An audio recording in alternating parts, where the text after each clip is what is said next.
As eleições gerais no Reino Unido resultaram numa derrota política para o Partido Conservador, liderado pela atual primeira-ministra Theresa May.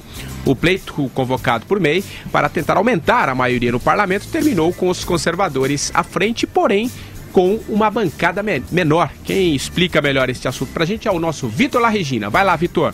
Olá, muito boa noite a todos do 3 em 1. Tem sido uma sexta-feira de muita articulação política no Reino Unido.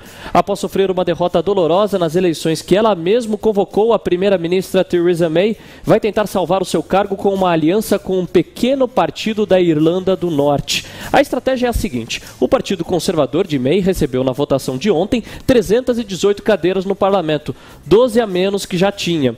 Mas para ter maioria na casa, o governo precisa de 326 assentos. Em segundo lugar, os trabalhistas conseguiram 261 vagas, 29 a mais do que na última eleição.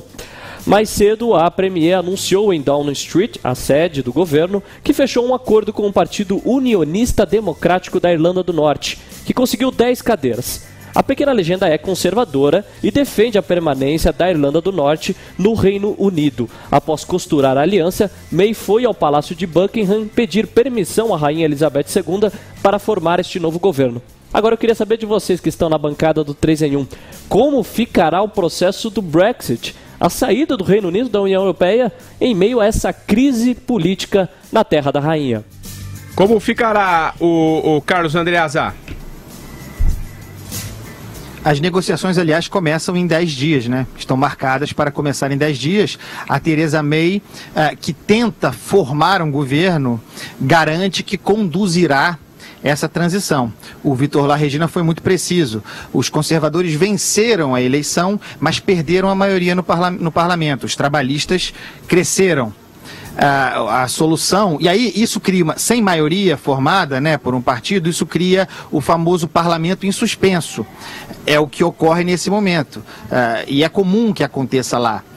A Theresa May está, portanto, negociando com dois partidos, um deles é o Unionista Democrático, esse aqui o Larregina fez referência, que é favorável, sensível a compor com o governo da May para que a coisa avance. Mas ela também corteja o Partido Liberal Democrata, no entanto, já se manifestou reticente a formar com o May.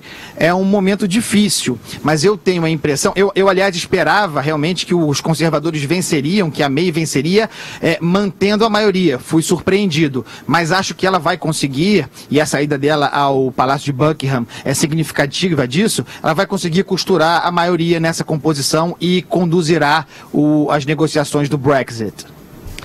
Pois é, tem muita gente interpretando, inclusive o Financial Times, que essa vitória, porém, ali que você ganha, mas não leva, dela, acolhida por ela nessa eleição, mostra que ela não teve uma percepção do exato recado que os britânicos quiseram dar com o Brexit, que não era exatamente virar as costas para a Europa, sair de tudo e enfim, começar um processo de isolacionismo total da Grã-Bretanha.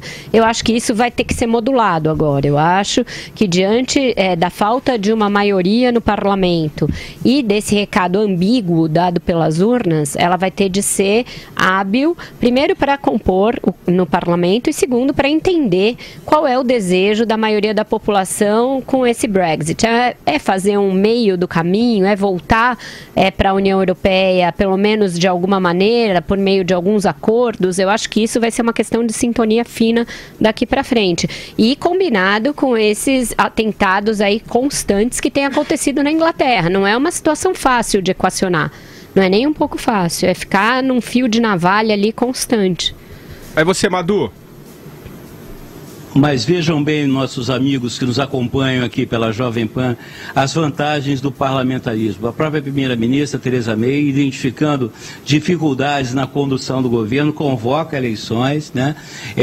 Pode ser ter tido um erro de avaliação, mas o fato é que o governo em si, ele se recompõe, ele se reorganiza e você evita crises mais profundas e você faz um redirecionamento, né, da tua agenda política, do teu caminho político em consonância com o que o eleitorado está pensando, com os desejos do eleitorado. Quer dizer, isso é muito importante para as pessoas entenderem, perceberem das vantagens que tem o parlamentarismo nas democracias estáveis, como eu acho que a gente pode considerar a nossa democracia uma democracia estável, porque dá muito mais grau de liberdade para o governo poder se reacomodar, se reorganizar, se redirecionar, e não a gente ficar preso nessa nossa parlamentarismo, que não é um parlamentarismo, né? Esse presidencialismo de compromisso, que você acaba fechando acordo com partidos políticos, cedendo ministérios de porteira fechada. Legal, Madu. Oi, vai lá, André. Patrick. Vai lá que eu preciso chamar. Não, eu queria falar para o Madu que eu também sou monarquista, parlamentarista, e falar com a nossa amiga leitora Marta. Ela diz que é obrigação constitucional da Theresa May consultar a rainha, né, a respeito de uma união como essa, com um outro partido para formar maioria. Eu sei disso. Eu estou dizendo que o fato dela ter ido lá significa que a costura foi feita, que ela conseguirá formar maioria sim.